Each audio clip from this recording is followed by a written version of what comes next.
progreso es un concepto abstracto lleno de matices. Por ejemplo, habría que ser muy cautos para afirmar rotundamente que el hombre ha progresado espiritualmente en estos últimos milenios. Sin embargo, en lo cultural y en lo técnico sí es evidente ese progreso, incluso puede medirse. Para los antropólogos, ese desarrollo cultural y técnico se inicia cuando el hombre inventa la agricultura y la ganadería y se transforma en grupos estables. En lo que llamamos Viejo Mundo, esa revolución social se produjo hace unos 10.000 años, y en Mesoamérica 4.000 años después. También es cierto que las condiciones del hombre americano en esa época y ese lugar eran bastante más difíciles. Carecían de vacas, caballos, asnos, ovejas, cerdos o cabras. Solo el perro comestible y el guajalote, que es una variedad de pavo, constituían sus animales domesticados, su ganadería. El resto de las proteínas animales dependían de la caza. La base de su dieta fue fundamentalmente vegetal: maíz, calabaza, frijoles, chiles, aguacates. Poco a poco el hombre de Mesoamérica fue imponiéndose a su ambiente hasta dominarlo. Y a partir del año 1500 a.C., crecen sus poblaciones y proliferan las aldeas, al tiempo que su agricultura se diversifica.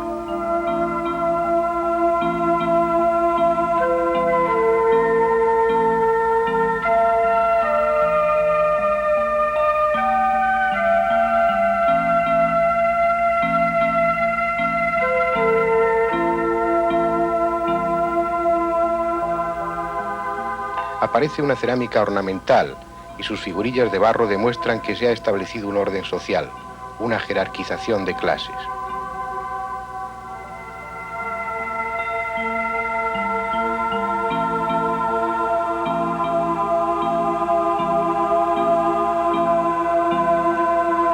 En esos 1500 años anteriores a nuestra era, se produce un lento y progresivo avance que culmina con la aparición de la cultura maya, ya madura, en el siglo IV de nuestra era. Así se creía y así estaba escrito doctamente en los libros de arqueología y de historia, hasta que un día, como un vendaval desestabilizador, aparecieron los restos de la cultura olmeca. El testimonio grabado en piedra de una civilización desconocida y extraña, diferente a cualquier otra en el mundo.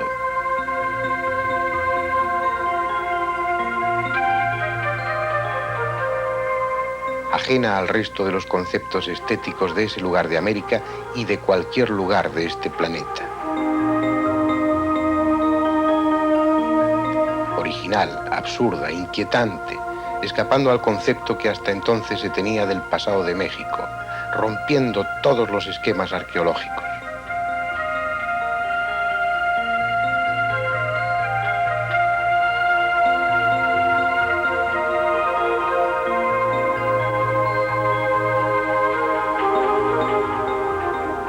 Fue aquí, en la región de San Andrés Tuxtla, del estado de Veracruz, en el lugar que llaman Hueyapán, donde en 1862 un trabajador de la hacienda descubrió la primera cabeza colosal.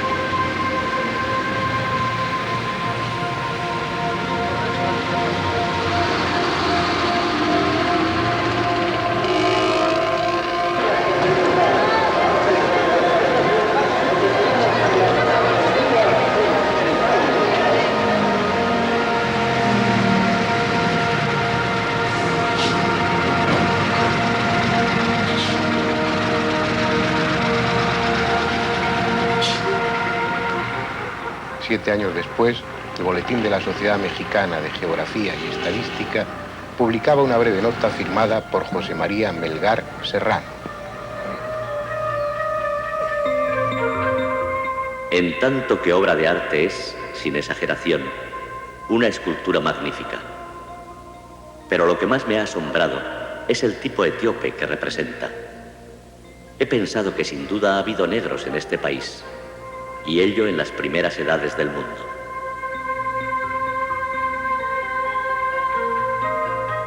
Fue la primera cabeza y también la primera sugerencia que se hizo de la presencia africana en Mesoamérica, algo que irrita profundamente a los arqueólogos.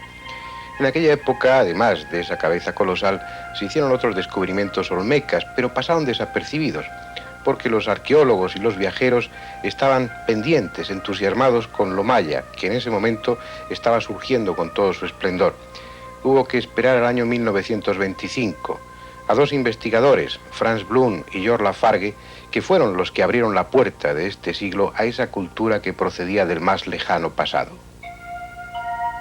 En marzo de ese año llegaron a la región de los Tústelas, de volcanes dormidos y vegetación exuberante. Allí, en la laguna de Catemaco, encontraron un ídolo de piedra y una estela. Luego emprendieron el ascenso al volcán de San Martín Pajapán y en la cima dieron con un ídolo singular, de ojos oblicuos y boca de felino. Con sus manos sostenía una barra cilíndrica y debajo de él encontraron enterradas algunas piezas de jade, una de ellas con forma de serpiente de cascabel.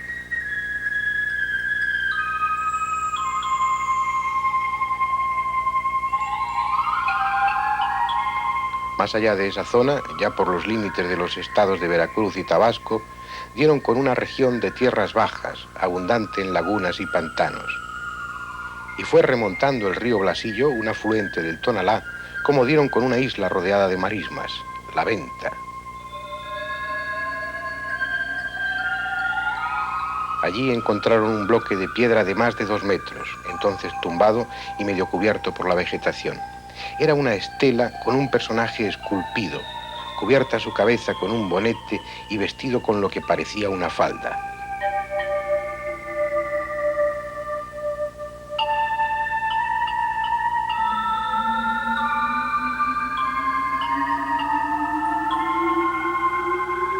Apenas habían comenzado a apartar las plantas que la tapaban cuando descubrieron que un poco más lejos se levantaba una pirámide de casi 25 metros de altura.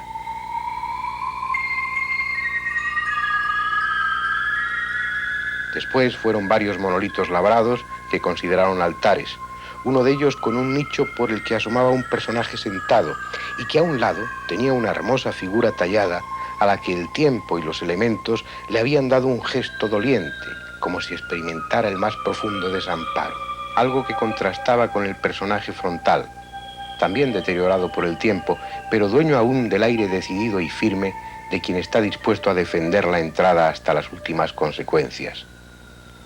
Bajo la abierta boca estilizada del felino, su aparente reposo ocultaba una actitud tensa, alerta siempre, mirando fijamente a aquellos que se acercaban, midiendo sus intenciones, como el guardián de un inaccesible secreto. Más vigilante ahora ante la presencia de los arqueólogos que copian ese altar y otras piezas para un museo.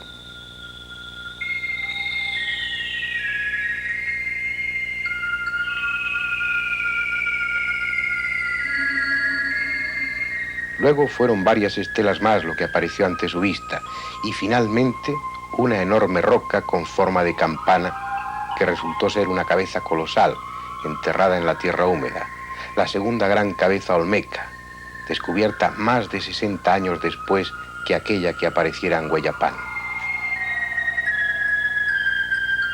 La Venta, el centro más importante de la cultura olmeca, había despertado de su sueño de siglos. Y no para bien.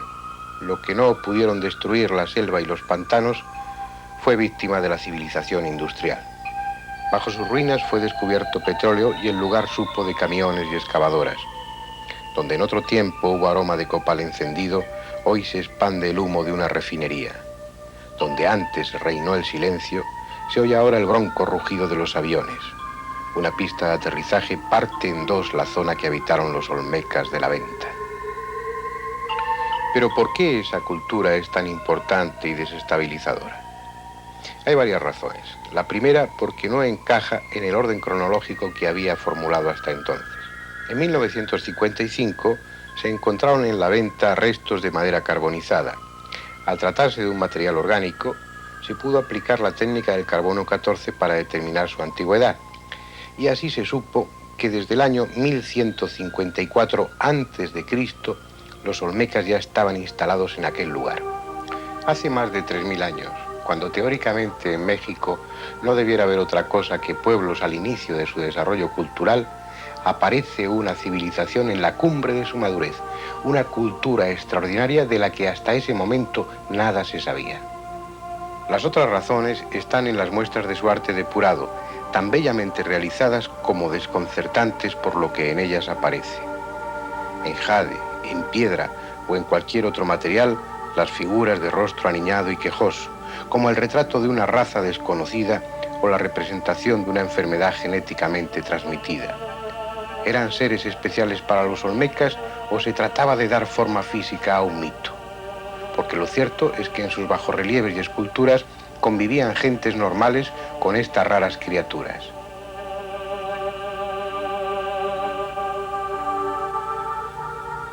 En el altar número 5 de la venta, una especie de sacerdote o noble de rostro normal sostiene en sus brazos a uno de esos niños deformes, de cabeza alargada y gesto gruñón.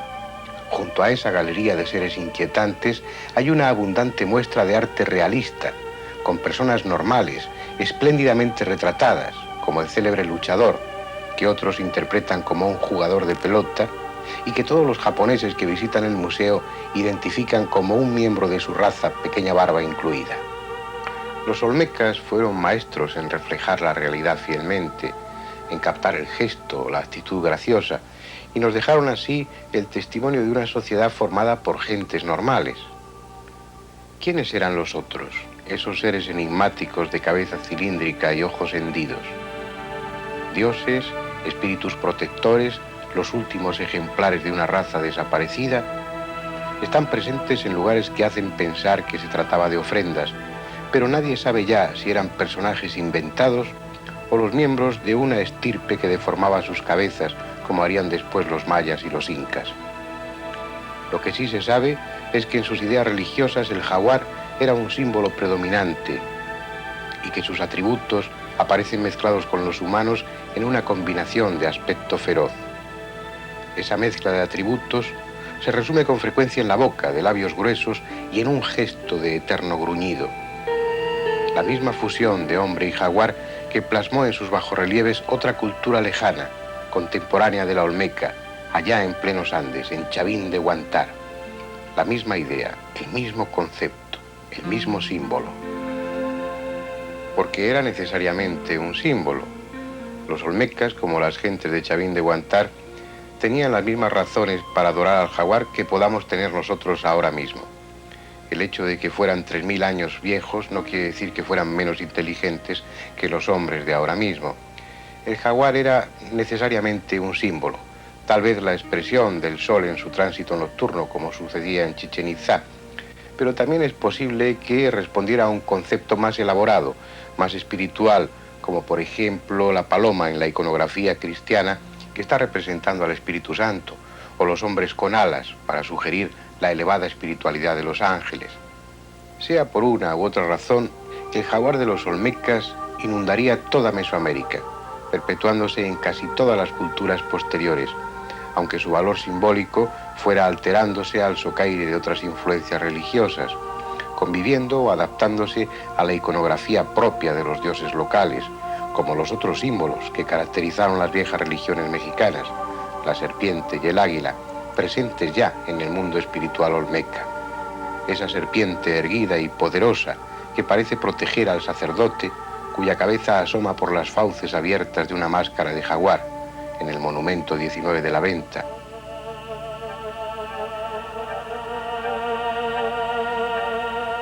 Águila, serpiente, león, símbolos universales, desde Mesopotamia hasta la India, desde las rocosas hasta los Andes. El pasado de la humanidad está lleno de hombres león, hombres serpiente, hombres águila, como atributos de fuerza, de poder, de espiritualidad, atributos que estaban presentes en Mesoamérica de una forma espectacular y casi obsesiva, y que en el caso de los olmecas están cargados de misterio, como corresponde a una cultura de la que lo ignoramos casi todo.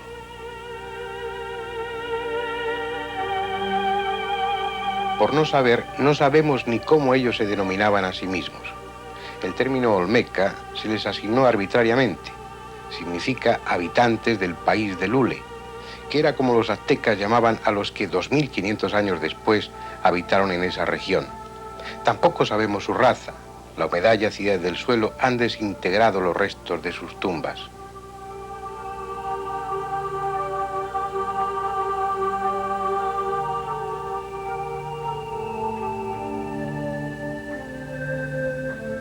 Solo nos quedan sus esculturas y bajorrelieves para deducir cómo eran. Y eso es algo que desconcierta, porque aquella cultura parece, desde la distancia de los 3000 años, una especie de confederación en la que estaban presentes todas las razas actuales y algunas desconocidas. Y como elemento definitivo en esa aparente confusión de razas, las cabezas colosales. Pretendidamente explicadas por algunos arqueólogos dogmáticos, pero sin otras razones de peso que su afán por ordenar y dejar archivado aquello que les molesta. Para unos son el retrato de jugadores del sacralizado juego de pelota, merecedores de pasar a la inmortalidad de piedra por su arrojo y habilidad. Para otros son una galería de monarcas olmecas, y lo deducen porque esas gigantescas cabezas han sido objeto de mutilaciones, supuestamente ordenadas por los sucesores o por un pueblo en revolución. Aunque si esas erosiones fueron producidas por el odio, no se entiende qué dificultad habrían tenido en destruir las cabezas o borrar totalmente los rostros retratados en ellas. Tampoco faltan los románticos que identifican las cabezas con visitantes venidos de las estrellas.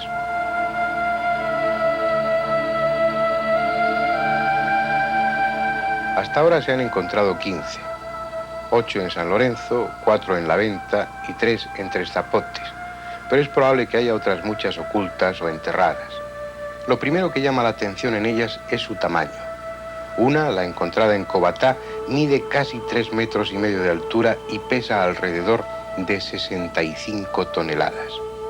Las hay de basalto y de andesita, y los bloques de piedra necesarios para tallarlas fueron llevados desde muy lejos, desde las montañas de Ciutepec o desde los macizos de los Tustlas, decenas de kilómetros con pendientes, bosques y pantanos. Miles de hombres arrastrando sobre rodillos masas de piedra que originalmente pesaban más de 70 toneladas.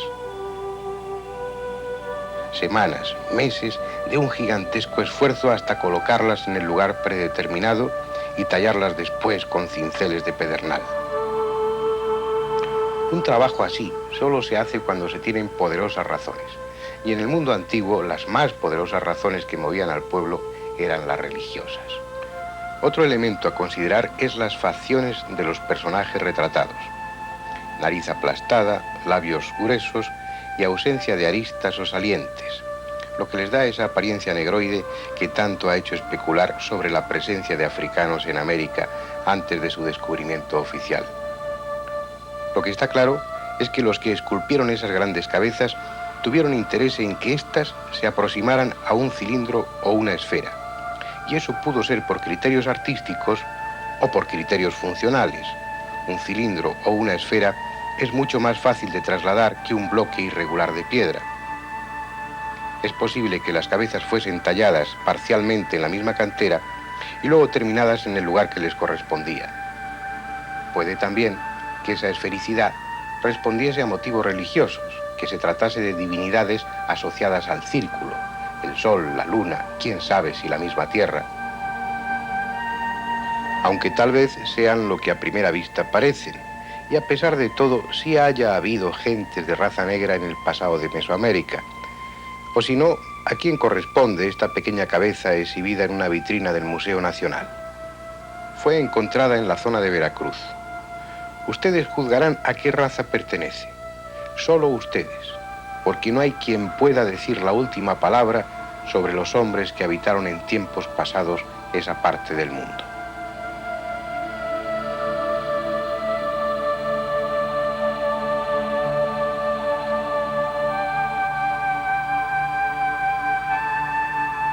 Como nadie está en condiciones de decir cuáles fueron los límites que alcanzaron en su conocimiento los olmecas, su calendario, lo elaborado de su arte, su desarrollada escritura sugieren una cultura evolucionada, muy evolucionada, y en la misma época en la que Ramsés II mandaba construir los templos de Abu Simbel en Egipto, y bastante antes de que la cultura griega alcanzara su madurez. Para deducir cómo eran o en qué creían, solo tenemos sus piedras, sus rostros enigmáticos, y eso no es suficiente. A pesar de los 60 años transcurridos desde su descubrimiento, la cultura olmeca sigue conservando sus secretos. Sigue siendo la gran desconocida.